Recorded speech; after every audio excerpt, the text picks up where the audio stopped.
Salut la compagnie, c'est Jules Melon, et aujourd'hui dans un Pro Ciné Critique, je vais vous parler d'un nouveau film sorti ce mercredi, non pas en salle, mais sur la plateforme Netflix. Ouais, ça faisait longtemps que je n'avais pas parlé d'un film Netflix, mais bon, il était temps que ça revienne. Ce film, c'est Triple Frontière, réalisé par un certain J.C. Chandler, que je ne connaissais que de nom, je n'avais pas vu ses films précédents, mais il n'en est pas à son galop d'essai, puisque c'est son quatrième long métrage ici. Film qui réunit au casting des acteurs très intéressants, puisqu'on y retrouve Ben Affleck, quand même, hein, Batman, enfin le futur ex-Batman DC Universe, Oscar Isaac, qu'on avait pu retrouver sur Netflix l'année dernière dans Annihilation, Charlie Hunnam, Pacific Rim, et on en passe, Gareth Hedlund, ou encore Pedro Pascal, que les fans de Game of Thrones connaissent bien. Ces 5 acteurs jouant le rôle de 5 amis ex-collègues de la Delta Force de l'US Army, donc l'unité des forces spéciales américaines un peu secrètes.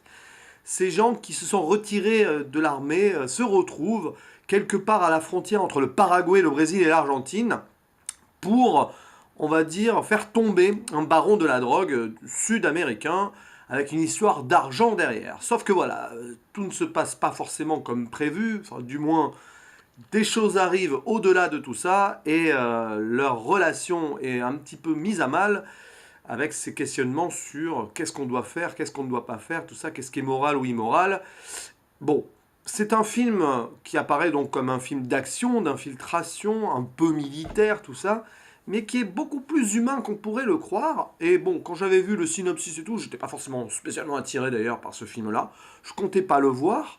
Mais à ma grande surprise, j'ai vu énormément de bonnes réactions et de critiques positives à son sujet. Je me suis dit, bon, allez, banco, ça serait peut-être bête de passer à côté de ça, vu que les gens ont l'air plutôt, on va dire, euh, ouais, satisfaits du résultat final.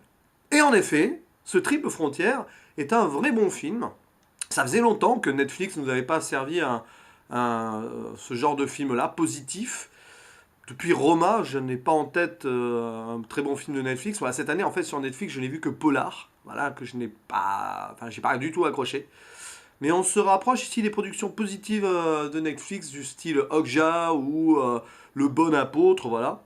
Des films qui sont pas forcément extraordinaires ni du domaine du chef-d'œuvre, mais qui font vraiment le boulot. Et ce film est plutôt bien fait. Et puis, ce qui m'a marqué dans ce film-là, donc au-delà donc de la thématique qui va plus dans la réflexion humaine et tout, c'est le grand travail de mise en scène et de photographie, de décor et tout.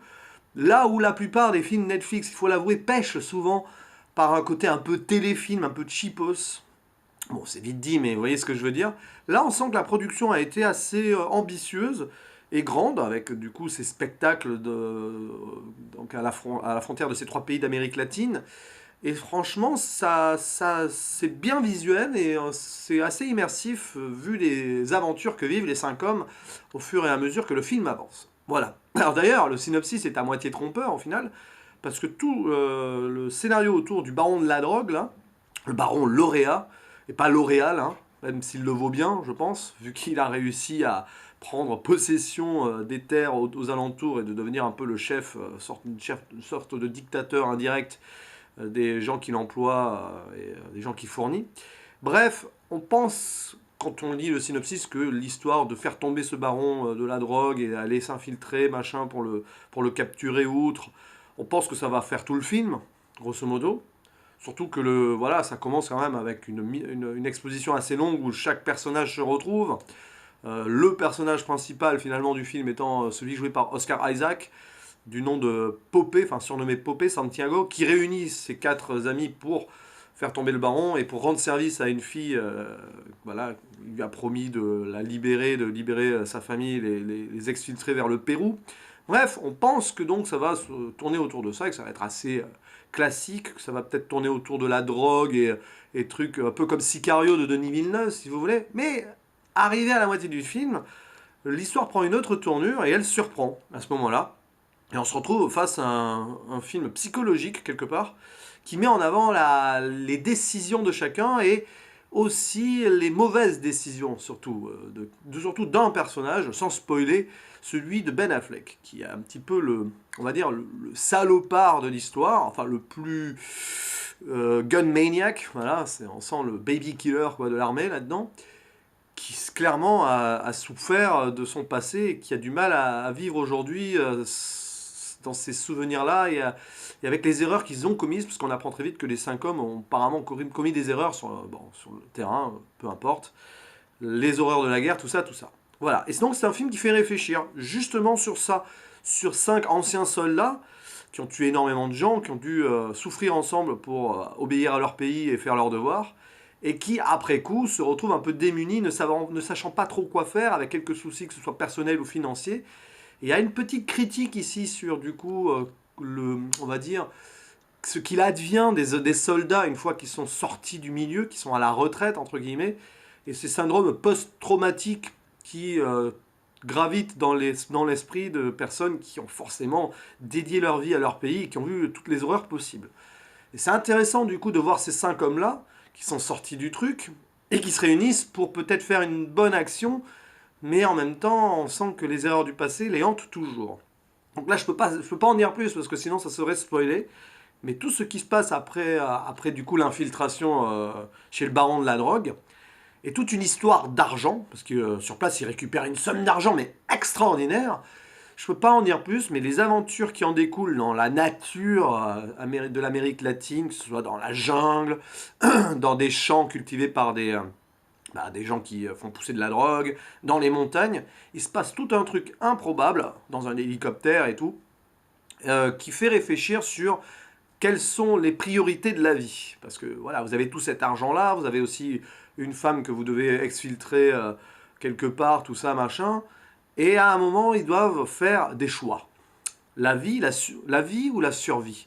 La vie faste avec tout l'argent qu'ils ont récupéré, ou survivre et donc faire quelques sacrifices.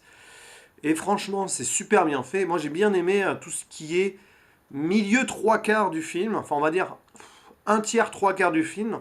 C'est les moments forts de ce long métrage, qui est donc réussi. Malgré une mise en place un peu longue, mais normale, il faut présenter les personnages, la situation, tout ça. Le début du film fait un peu série Netflix, tout ça, bon, ça se suit bien. Mais une fois qu'on est dans l'infiltration chez le baron de la drogue, ça se suit super bien, c'est bien fait, c'est bien filmé, c'est assez intense. Mais tout ce qui suit derrière la fuite, on va dire, le passage à travers les montagnes pour récupérer... parce qu'à un moment, bon, ils veulent s'enfuir en hélicoptère, mais ça marche pas comme prévu, donc ils sont obligés de se retrouver à pied, enfin, à dos de mule et à pied. Et disons que là, ça devient super intéressant parce que face à la nature et face aux problèmes de cette fuite non prévue telle qu'elle, bah on va dire que les langues se délient et les esprits s'échauffent. Et c'est super intéressant de voir à quel point ces 5 personnes qui sont vraiment les meilleurs amis du monde, enfin, qui ont été des collègues et qui ont vécu des trucs ensemble, bah, finissent par se déchirer un peu jusqu'à ce qu'à un moment un drame arrive vraiment et les ressoude plus ou moins pour qu'ils puissent éventuellement s'en sortir avec le moins de mal possible. Voilà, sans en dire plus. Et là, j'ai trouvé ça intéressant. Puis vient la fin. Là non plus, je vais pas spoiler. Dans cette vidéo, je décide de ne pas faire de partie spoiler. La fin m'intéresse un peu moins parce que finalement, elle apparaît comme convenue, la toute fin, alors que le film nous avait surpris depuis, à partir de sa moitié, là, niveau aventure dans la nature et tout. C'était surprenant, et puis vers la fin, finalement, ça reprend une tonalité assez classique, et c'est peut-être un poil dommage, mais bon, vu le message final et la morale qui est sous-jacente à cette conclusion, on comprend. Et c'est assez logique. Parfois, il faut peut-être pas chercher non plus l'originalité à tout crin, machin, et se contenter d'une fin logique vu les thématiques et vu le message qui sont un petit peu apportés au fur et à mesure du long métrage. Moi j'accepte finalement cette fin, même si forcément elle m'a un petit peu moins plu que le reste. Donc voilà, Triple Frontière pardon, est un vrai bon film, une belle surprise en tout cas, parce que je n'en attendais rien. Surtout que ce genre de film d'infiltration, action qui tourne autour de l'armée, c'est pas spécialement mon trip. Mais là, j'ai vraiment passé un bon moment, c'est vraiment un super divertissement, mais pas que, qui fait aussi réfléchir. Puis que dire de la BO aussi, j'adore. Alors ça, c'est le point fort de toutes les productions de Netflix, que ce soit série ou film. Ils arrivent à te foutre quand même une BO qui parfois fait too much et tout, mais qui est super intéressante. Et là, elle est parfaite, elle est assez bien dosée, je trouve. Et puis vous avez des trucs que j'aime beaucoup là-dedans, hein. Vous avez du Metallica, le film s'ouvre sur du Metallica, et se conclut aussi sur du Metallica. Vous avez aussi ces vieux groupes ou artistes américains anti-guerre et tout, qui ont popé dans les années 60-70. Vous avez du Fleetwood Mac, Vous avez Bob Dylan, Creedence Clearwater Revival, bref, et puis à un moment, il y a même du Pantera, parce que, voilà, enfin, il y a un des 5 gars qui fait de la boxe et tout, il rentre sur du Pantera, bon, Walk de Pantera, voilà, donc moi j'ai bien aimé la BO, ça rythme bien le film, un film qui parfois manque de rythme malgré tout, mais globalement qui se suit super bien à ce niveau-là quand même. Et puis les acteurs sont vraiment bons. Ben Affleck m'a beaucoup plu dans ce film-là. Son personnage est très riche. C'est sûrement ce personnage-là qui est le plus important pour moi, même si celui qui est mis le plus en avant et celui qui chapeaute un peu l'opération, c'est celui qui est joué par Oscar Isaac, qui est très bien aussi. Tous les acteurs sont très bien, je trouve. On sent qu'ils ont bien pris en possession leur personnage avec ses souffrances passées et du coup ces souffrances qui ont une conséquence sur leurs actions présente donc dans les péripéties du film. Moi, je trouve ça super intéressant, même si ça aurait pu être encore plus poussé. Il y a certains personnages finalement qui sont secondaires dans l'histoire. Mais vu l'évolution et vu comment ça se passe, là-dessus, c'est vraiment une réussite et c'est plutôt bien travaillé, je trouve. Donc voilà, une réussite Netflix. Euh, une fois n'est pas coutume. Voilà, les productions Netflix sont souvent inégales. Je parle des films, mais même des séries, mais bon, après tout, il y a beaucoup de contenu aussi. C'est normal que parfois on passe à côté de certaines choses et que voilà. Mais franchement, ce film-là, je vous le conseille si vous avez la plateforme Netflix, jetez-vous dessus. C'est pas non plus le film de l'année, il faut l'avouer, mais ça passe super bien. Et voilà. Bref, c'est tout ce que j'avais à dire dessus. C'est déjà pas mal. Et je vous dis à la prochaine. Ciao.